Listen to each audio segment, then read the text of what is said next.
friends, welcome to Ramesh Arsubai Kitchen. நாம் இன்னைக்கு இந்த வீடியோல சூப்பரான காரசாரமான வெண்டைக்காய் புளி குழம்பு எப்படி செய்யலாங்கிறத பார்க்க போறோம். அப்படியே கிராமத்து ஸ்டைல்ல எப்படி செய்யலாங்கிறத பார்க்கலாம். வீடியோக்குள்ள போறதுக்கு முன்னாடி சேனலை ஃபர்ஸ்ட் டைமா பார்க்குற ஃப்ரெண்ட்ஸ் சப்ஸ்கிரைப் பண்ண மறந்துடாதீங்க. கூடவே இருக்கிற பெல் ஐக்கானையும் கிளிக் பண்ணிக்கோங்க. இந்த வெண்டைக்காய் புளி குழம்பு செய்யறதுக்கு நம்ம வெண்டைக்காவை நல்லா கழுவிட்டு ஒரு மீடியம் சைஸுக்கு கட் பண்ணி இந்த மாதிரி எடுத்து வச்சுக்கலாம். அதை ஒரு பேன்ல ஒரு டீஸ்பூன் அளவுக்கு எண்ணெய் சேர்த்து கொஞ்சோண்டு உப்பு சேர்த்து நல்லா வறுத்துக்கோங்க. நல்லா அதில் எல்லா பக்கமும் நல்லா ப்ரௌன் ஆகிற வரைக்கும் நல்லா வறுத்து எடுத்துக்கலாம். ஏன்னா இப்படி வறுக்கும் போது குழம்போட டேஸ்ட்டும் ரொம்ப நல்லா இருக்கும்.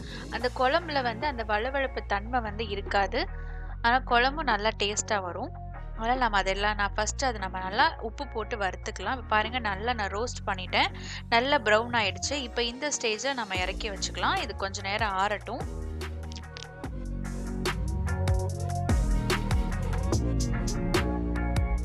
இப்போ ஒரு கடாய் வச்சுக்கலாம். இதில் புளிக்குழம்பு நீங்கள் நல்லெண்ணெயில் செஞ்சிங்கன்னா டேஸ்ட் இன்னுமே நல்லாயிருக்கும். நான் ஒரு 3 டீஸ்பூன் அளவுக்கு நல்லெண்ணெய் சேர்த்துக்கிறேன். எண்ணெய் சூடான பிறகு ஒரு அரை டீஸ்பூன் அளவுக்கு கடுகு உளுந்த பருப்பு சேர்த்துக்கோங்க.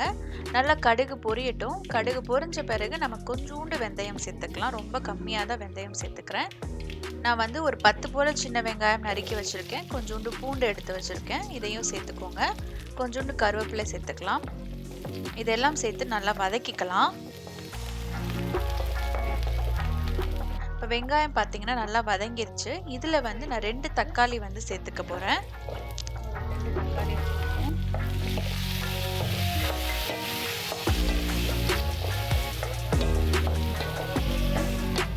இந்த தக்காளி நல்லா வதங்கிறதுக்காக கொஞ்சோண்டு உப்பு சேர்த்துக்கோங்க.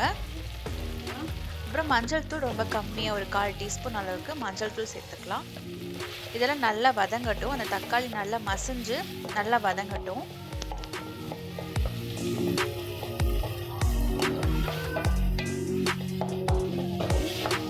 நம்ம இப்போ இதில் குழம்பு மிளகாய் தூள் 1.5 டீஸ்பூன் அளவுக்கு சேர்த்துருக்கிறேன். நீங்கள் குழம்பு மிளகாய் தூள் இல்லாட்டி நீங்கள் மல்லித்தூளும் மிளகாய் தூளும் ரெண்டும் மிக்ஸ் பண்ணி சேர்த்துக்கலாம். இது நல்லா வதங்கின பிறகு நம்ம கொஞ்சோண்டு புளித்தண்ணி சேர்த்துக்க போகிறோம். நம்ம ஏற்கனவே தக்காளி 2 சேர்த்துக்கிட்டா, அதனால் புளித்தண்ணி கொஞ்சம் அளவாகவே நம்ம சேர்த்துக்கலாம். இப்போ நல்லா இது கொதிக்கட்டும். கொஞ்சோண்டு தண்ணி சேர்த்து நல்லா கொதி விட்டுருங்க. நல்லா அந்த எண்ணெய் எல்லாம் நல்லா பிரிஞ்சுட்டு மேலே வரும். அந்த ஸ்டேஜில் நம்ம வதக்கி வச்சுருக்கிற வெண்டைக்காவை சேர்த்துக்கலாம். இப்போ புளித்தண்ணி நல்லா கொதிச்சிருச்சு. இப்போ இதில் நம்ம வெண்டைக்காவை சேர்த்துக்கலாம்.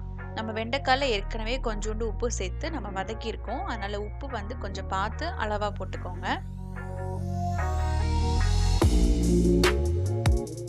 நம்ம இப்போ இதில் கொஞ்சோண்டு தேங்காய் அரைச்ச விழுது சேர்த்துக்க போகிறோம். ரொம்ப கம்மியாக ஒரு 1/4 கப்புக்கு கொஞ்சம் கம்மியாக தேங்காவை நல்லா மிக்சியில் போட்டு தண்ணியாக அரைச்சி வச்சுக்கோங்க. அந்த தேங்காய் தண்ணியை தான் நம்ம சேர்க்க போகிறோம். தேங்காய் அரைச்ச விழுது.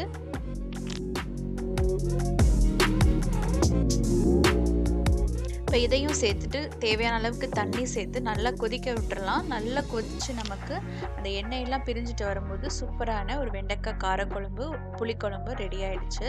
ரொம்பவே டேஸ்ட்டாக இருக்கும். கண்டிப்பாக இந்த ஸ்டெப்ஸில் நீங்கள் ட்ரை பண்ணி பாருங்கள். வெண்டைக்காய் குழம்பு அவ்வளோ சூப்பராக இருக்கும். 2 நாள் வச்சு சாப்பிட்டாலும் அவ்வளோ டேஸ்ட்டாக இருக்கும்.